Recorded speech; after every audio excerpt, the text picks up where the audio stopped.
sustrato sobre la velocidad de la reacción e inhibición enzimática.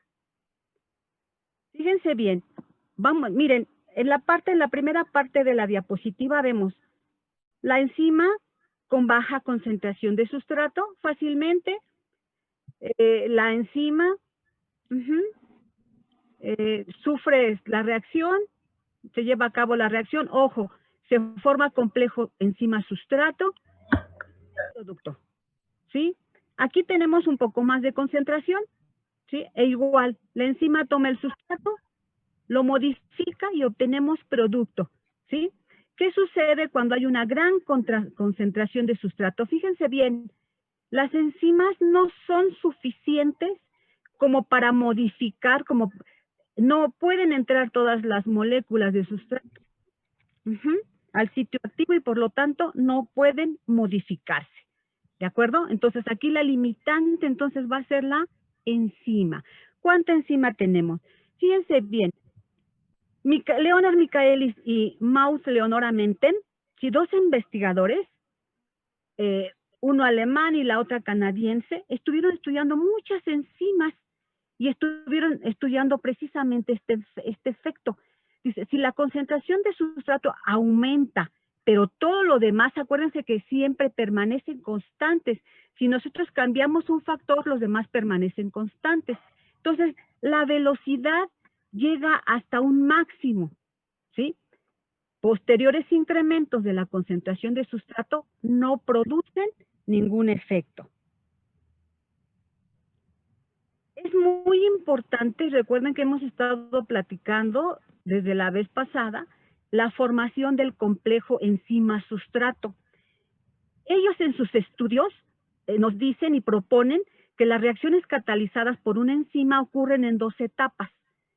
Enzima más sustrato, ¿sí? Se va a formar complejo enzima-sustrato y recuerden, solo lo que tiene suficiente energía, nos va a formar producto. Nos da el producto y libera la enzima. Ahora fíjense bien, esto lo hace, ¿sí? Recuerden, si no tiene suficiente energía, no se forma complejo enzima-sustrato y se regresa. Esta reacción es reversible, ¿sí? Esta no lo es, ¿de acuerdo? Bueno, entonces, esta es la primera etapa y esta es la segunda etapa, ¿sí? Bueno, entonces, fíjense bien, entonces ellos encontraron este comportamiento que si ellos graficaban la velocidad de la reacción enzimática contra la concentración de sustrato, esto fue lo que observaron, que si al ir aumentando la concentración de sustrato, pues la velocidad va aumentando de manera directa, ¿sí? ¿Qué ocurre después? ¿Sí? Después, a altas concentraciones de sustrato vemos que ya no hay, como lo veíamos en el primer esquemita, ¿sí? Vean, a esta velocidad, que es la más alta, se le llama velocidad máxima, ¿sí? Bueno, entonces, la mayoría de las enzimas presentan, se le llama este tipo de cinética. Vean la forma de la curva. Pequeñas concentraciones, reacción de primer orden. Aquí, aunque aumente, ya no aumenta la velocidad, es de orden 0. Y aquí es mixta, ¿de acuerdo? Entonces, miren, aquí está, primer orden mixto, orden 0, velocidad constante y se le llama velocidad máxima. La enzima está saturada. Por más sustrato que le pongan, ya no hay más velocidad, ¿sí? Entonces dijimos, miren, que se llama velocidad máxima. ¿De acuerdo? Entonces, ellos encontraron, ¿sí?, que estas enzimas se comportaban de acuerdo a esta ecuación. Y esta ecuación, como ellos la estudiaron, se llama ecuación de Michaelis-Menten, en la cual, fíjense bien, nos pone concentración de sustrato, nos relaciona concentración de sustrato con la velocidad, ya introduce el término de velocidad máxima y un valor de Km. Si ustedes se acuerdan, las constantes de formación de complejo enzima sustrato, pero también el complejo enzima sustrato se regresa a sustratos, está incluida dentro de esta relación de constantes. Miren, se obtiene matemáticamente, pero nosotros no lo hacemos porque ya el tiempo ya no nos los permite, ¿sí? Entonces, fíjense bien, velocidad máxima no hay ningún problema, nosotros la podemos perfectamente observar aquí, ¿sí? Lo llevamos al eje de las y ya obtenemos el valor de velocidad máxima. ¿Cómo podemos obtener km? Es lo que nos faltaría. Bueno, pues km ellos dicen que lo podemos obtener si nosotros sacamos un medio de la velocidad máxima e interpolamos con nuestra gráfica y lo llevamos a acordar al eje de las X donde está concentración de sustrato y obtenemos el valor de km. ¿De acuerdo? Entonces, fíjense bien, decimos que los parámetros cinéticos, velocidad máxima y km, pues son importantes para la ecuación de Michaelis-Menten. Es importante también que la concentración de sustrato siempre se maneja en molaridad o milimolar o micromolar, ¿de acuerdo? Y eso va a ser importante porque lo vamos a mencionar un poquitito más adelante. Está Rocío, Mande. que me dice la doctora Doris que si le puede dar ingreso a la sesión, por favor. Ah, ya está ingresada. No sé, Ok. no le da. Sí, gracias. Bueno, fíjense bien. Ustedes hacen esta gráfica, pero es una gráfica hiperbólica, ¿sí? Entonces a veces dice uno, no, ¿qué crees? Miren, como por ejemplo aquí, pero es la imagen que encontré. Pues no está exactamente. Entonces ustedes pueden decir, ay, fíjate que pues no, la velocidad máxima, pues es difícil determinarla en este tipo de gráfica o de representación, ¿sí? Al igual, por lo tanto, que km. Entonces, lo que se hace son modificaciones a esta ecuación. Hay varias modificaciones para hacerla lineal, que ahí sería pues mucho más preciso el valor obtenido. Entonces, nosotros solo vamos a hacer la representación de Lange-Weber y Burg o el método de las inversas. Si yo a la ecuación de Michaelis-Menten le obtengo el inverso de la velocidad y el inverso de la velocidad del sustrato, voy a encontrar esta relación, ¿sí? La cual va a ser una línea recta. Y entonces, sin duda, no hay duda, yo puedo encontrar de manera precisa los valores de km y de velocidad máxima, ¿de acuerdo? Entonces, acuérdense que se lineariza precisamente para eso, ¿sí? Ahora, ¿qué significa km? Ujú. Vamos, aquí ningún problema, chicos. Bueno, fíjense bien, si nos dice la ecuación de Michaelis que la podemos obtener cuando obtenemos la mitad de la velocidad máxima, lo que hacemos es sustituir. Tenemos aquí nosotros la ecuación de Michaelis, sustituimos cuando la velocidad es igual a la mitad de la velocidad máxima. Ustedes lo pueden hacer rápidamente, a ver, háganlo en unos 2 minutitos. Nada más hagan la sustitución.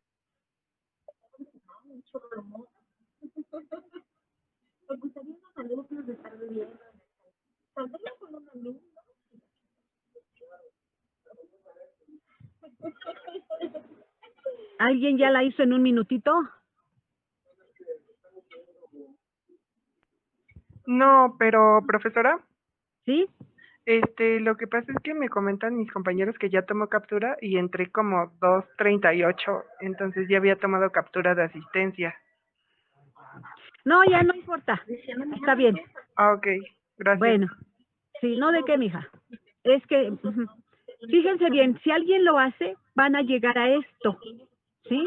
Rápidamente lo pueden hacer ustedes y vean, km va a ser igual a la concentración de sustrato que se requiere para llegar a la mitad de la velocidad.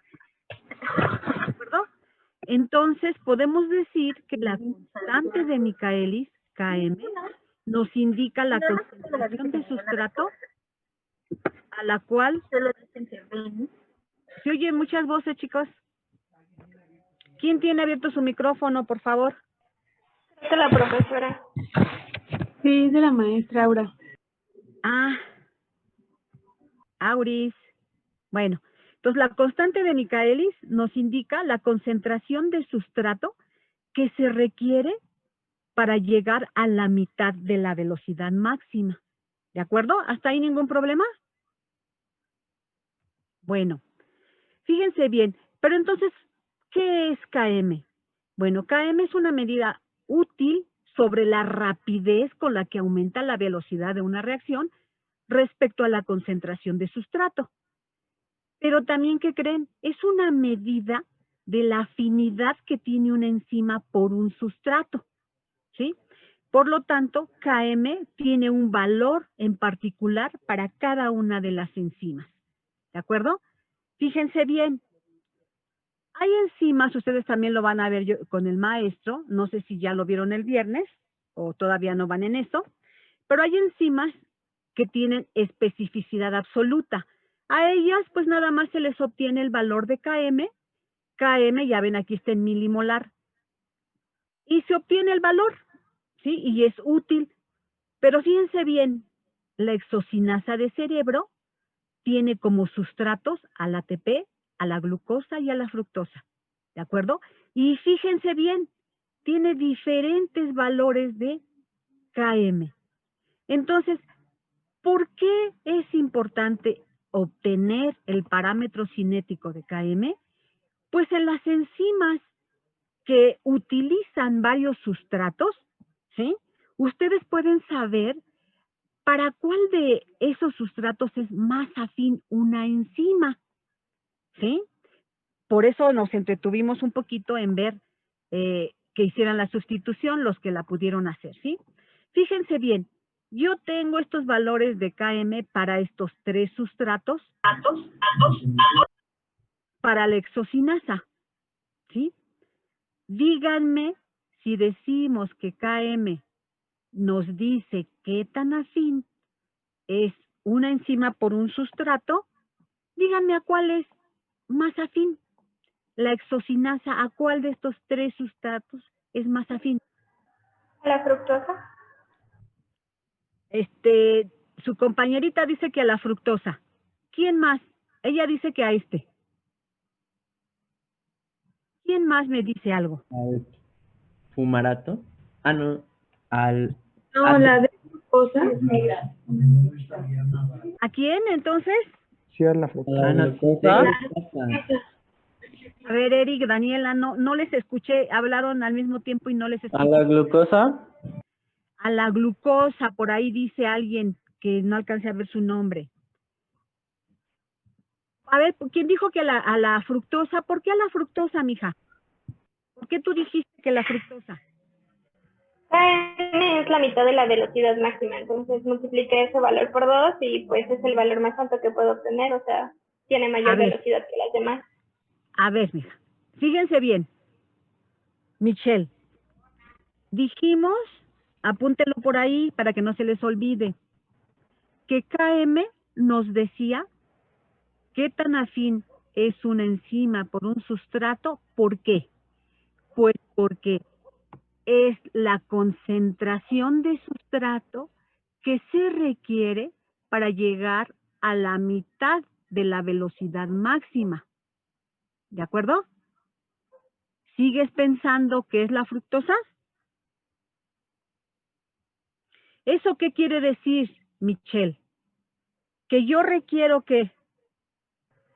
Pues mucha fructosa para llegar a la mitad de la velocidad. Exacto, requiero mucha fructosa para llegar a la mitad de la velocidad máxima. Entonces, quiere decir que es muy afín, la enzima es muy afín por ese sustrato. No. Pues exacto, no. Eso quiere decir que es la que es menos afín, ¿sí? ¿Para quién es más afín? Nos había dicho por ahí su compañerito, que ya se me olvidó quién era. La glucosa. Y yo. Glucosa. Eric, ¿tú por qué pensaste que la glucosa, Eric, por favor?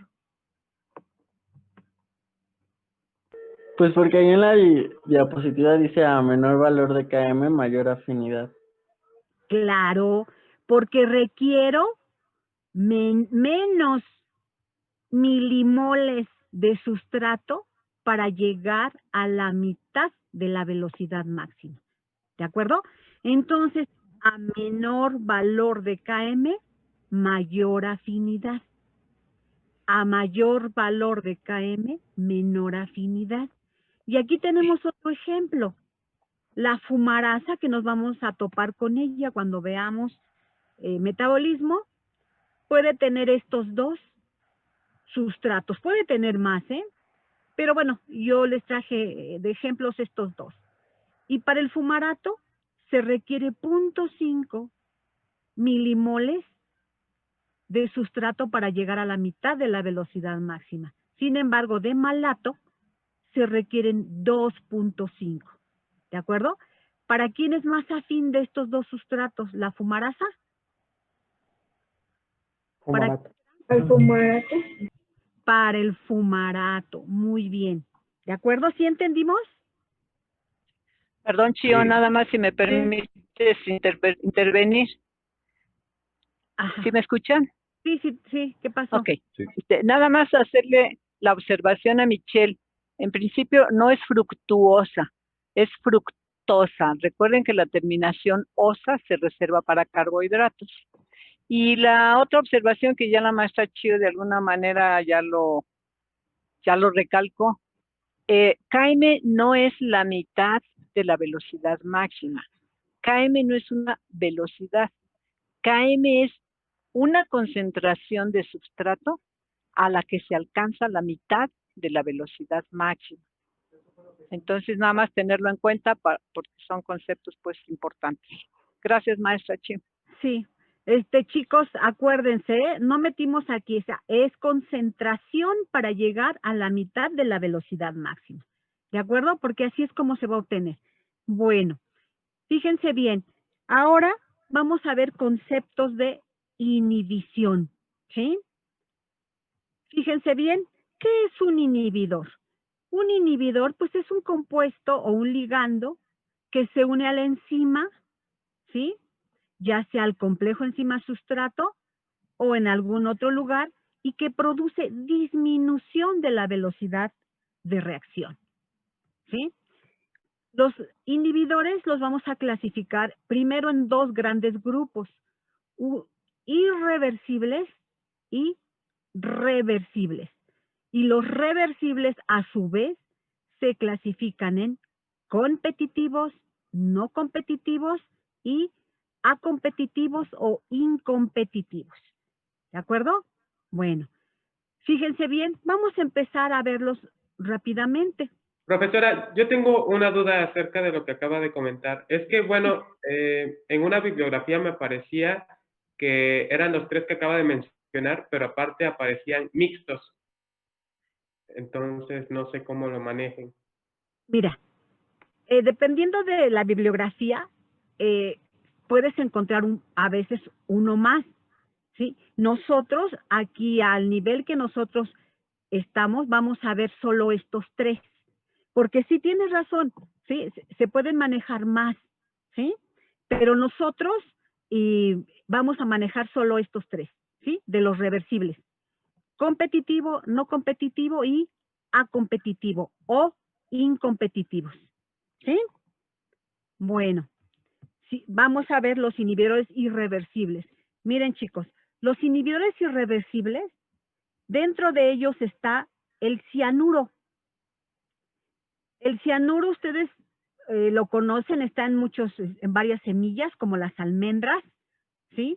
Y el cianuro se une a iones metálicos que tienen algunas enzimas. ¿Se acuerdan que habíamos visto que había unas que tenían un grupo adicional, sí? Entonces, un ejemplo es a la citocromoxidasa, que lo vamos a ver más adelante, cuando veamos nosotros el metabolismo, ¿sí? Ahora, también dentro de ellos, muchachos, están, que es importantísimo para ustedes, los metales. Todos los metales pesados, ¿se acuerdan que lo traemos otra vez a hablar de ellos? Pero ya habíamos hablado de ellos en proteínas. Los metales pesados, que hay una gran cantidad, de contaminantes, ¿sí? Que para ustedes son vitales. ¿Qué vamos a hacer con ellos? También producen inhibición de tipo irreversible. También el diisopropilfluorofosfato, ¿qué creen? Es sintético, ¿sí? Y se llama gas nervioso, ¿por qué? Porque inhibe enzimas como la acetilcolinesterasa que está en el sistema nervioso, ¿sí? Se une a las serinas que hay en el sitio activo. Ahorita en la siguiente diapositiva abordamos un poquito más, ¿de acuerdo? El paratión es un insecticida que probablemente ustedes como ISAS ya lo han escuchado. Paratión, malatión, ¿sí? También son inhibidores de tipo irreversible y se han utilizado mucho como insecticidas. Profesora, ¿Y qué pasó, mija? ¿estos son los inhibidores que vamos a usar en la práctica o son solo los que existen? Son los que existen, nosotros vamos a utilizar otro. Pero les quise traer estos de ejemplos porque para ustedes son muy importantes porque están como contaminantes, ¿sí? Y para que se den cuenta lo impactante que son en los organismos. Bueno, entonces son inhibidores de la acetilcolinesterasa de los insectos. Y entonces, pues claro, los insectos mueren. Ahora, ¿por qué mueren? Fíjense bien, la inhibición irreversible, por ejemplo, este es el diisopropilfluorofosfato. Ustedes vamos a ver bueno, que de hecho ya vieron algunos ejemplos, ¿eh? Este es el fosfato, pero tiene sustituyentes. Vean, esta es la enzima. Y la enzima en su sitio activo tiene serinas. Recuerdan que la serina tiene un grupo OH, ¿sí? Y ellas están en el sitio activo. ¿Qué ocurre entonces? Pues el diisopropilfluorofosfato se va a unir a esas serinas de manera covalente. Si nosotros decimos de manera covalente, quiere decir que es un enlace muy fuerte. De tal forma que las células, los organismos, no pueden romper ese enlace e irremediablemente mueren. Entonces, por eso son muy utilizados como insecticidas. Se hizo una gran familia a partir de este diisopropilfluorofosfato, que son todos los insecticidas como el malatión, el paratión, el gasarín, ¿sí? Que son inhibidores de tipo irreversible.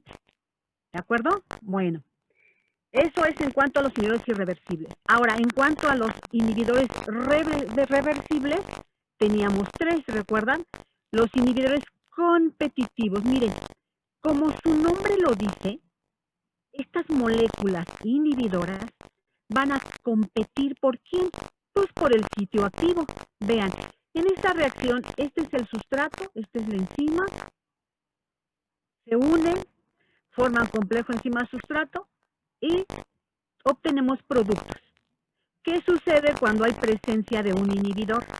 El inhibidor compite por el sitio activo, entra a él y por lo tanto no puede entrar el sustrato para ser modificado. ¿De acuerdo? Bueno, fíjense bien algunos ejemplos, ¿sí? Un ejemplo es este, ¿sí? El succinato, que lo vamos a ver por ahí en metabolismo. El succinato es el sustrato de la succinato deshidrogenasa. Y normalmente nos transforma el succinato a fumarato. ¿Qué ocurre cuando yo lo pongo en presencia de malonato? El malonato es un inhibidor.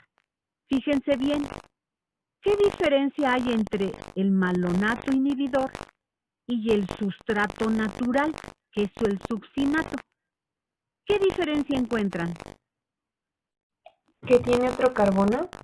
Exacto, vean, entonces quiere decir que es muy ¿qué? Similar. Exacto, es similar, es muy parecido. Entonces, como que la enzima dice, ay, y como está en más concentración, pues toma el malonato, ¿sí? lo introduce al sitio activo y pues no hay reacción, ¿de acuerdo? Porque es un inhibidor. Entonces inhibe a la succinato deshidrogenasa. ¿Y qué creen? Miren, así se han hecho varias sustancias. Muchas de ellas son medicamentos, ¿sí? Se ha visto, por ejemplo, miren, este es el ácido fólico, ¿sí? Vean, este pedacito de la molécula se parece mucho a quién, a estos, ¿sí? Aquí yo les traje este pedacito, lo puse aquí solito, ajá, y vean cómo se parece a este. Pues, ¿qué creen?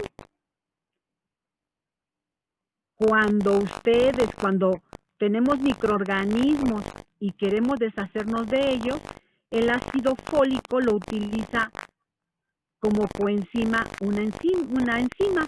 Entonces, si yo pongo sulfanilamida, ¿qué va a pasar? Pues no va a haber ácido fólico, ¿sí? Y por lo tanto, los microorganismos mueren, ¿de acuerdo? Y así se hizo también el allopurinol para controlar la gota. Inhibe a la xantina oxidasa. Entonces, de esa manera, miren, se debería de formar hipoxantina, xantina y ácido úrico. ¿Sí? El ácido úrico es el que pues nos da dolores. ¿Sí? Entonces, de esa manera es como actúan de alguna manera los medicamentos. Y así hay una gran cantidad. Pero lo que quiero hacer énfasis es que noten que se sintetizan moléculas que hay una parte de ella que se parece a los inhibidores, ¿sí? Bueno, y aquí está el malonato, que ya lo vimos acá, ¿de acuerdo? Bueno.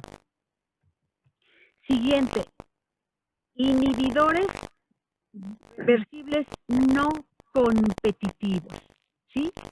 Estos, pues no tienen que no compiten por el sitio activo, por lo tanto, permiten que el sustrato entre, pero miren, el inhibidor, ¿qué hace? En este caso se une a un sitio diferente, que no es el sitio activo, pero vean cómo está empujando, ¿sí? Como si estuviera modificando, ¿sí? Un poco al sitio activo y no puede entrar el sustrato. Si el sustrato no puede formar complejo enzima-sustrato, no puede haber productos. ¿De acuerdo? Entonces, la característica de estos inhibidores es que no compiten por el sitio activo, sino se unen a un sitio diferente al sitio activo. Ahora, dice uno, ajá, ¿cómo es que voy a, me falta una, así,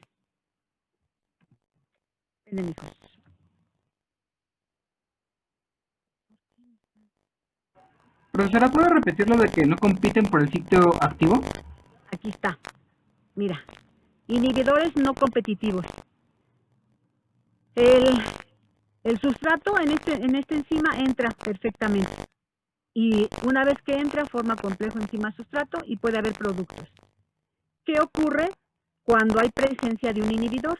El inhibidor se une a otro sitio diferente de la enzima y modifica el sitio activo y el sustrato no puede entrar para ser modificado. Entonces, el inhibidor se une a la enzima, pero por un sitio diferente al sitio activo. ¿Está bien, hijo? Sí, gracias, profesora. Bueno, nosotros, ¿cómo podemos observar, sí, que está sucediendo esto? Fíjense bien, lo podemos observar si nosotros ponemos a nuestro inhibidor en presencia de la enzima. Pero tenemos nosotros necesariamente que hacer la observación cuando llevamos a cabo la reacción sin el inhibidor. ¿De acuerdo? Bueno, entonces, fíjense bien, entonces yo lo voy a ver por gráficas, ¿sí? Al hacer mis gráficas de Michaelis-Menten y de Lineweaver y Burke.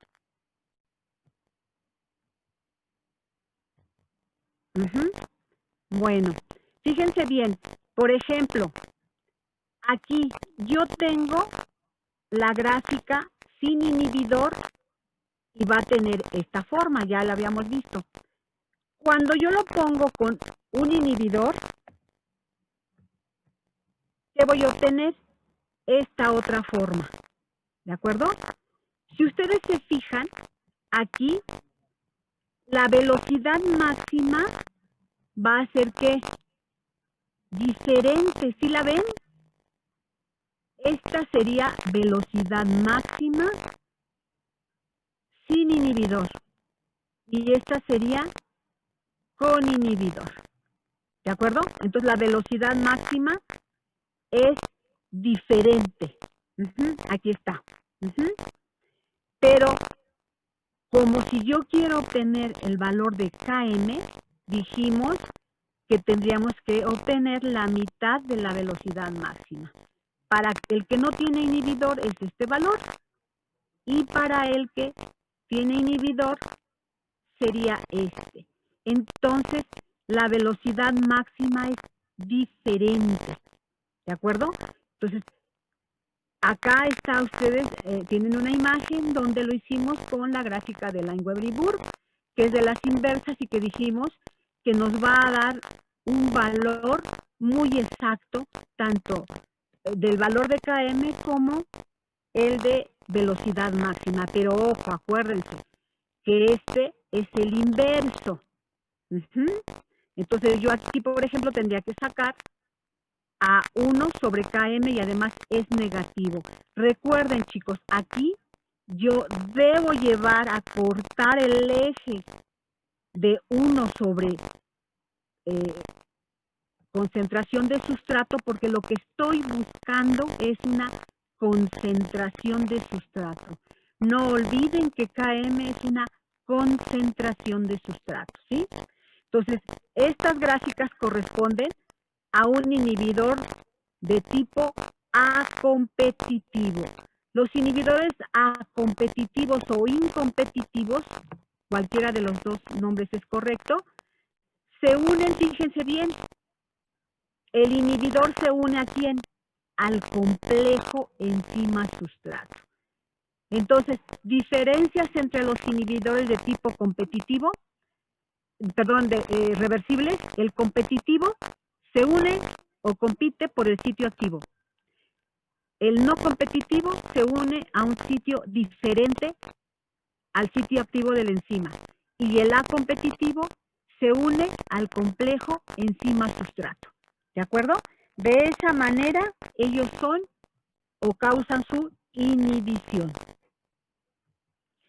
Por lo tanto, el objetivo de la práctica de hoy, si se fijan, a pesar de que en el instructivo lo manejamos como dos prácticas diferentes, ¿por qué? Pues porque tenemos que meter los conceptos de inhibidores, ¿de acuerdo? Y cuáles son y cómo actúan. Pero realmente nosotros tenemos que hacer la práctica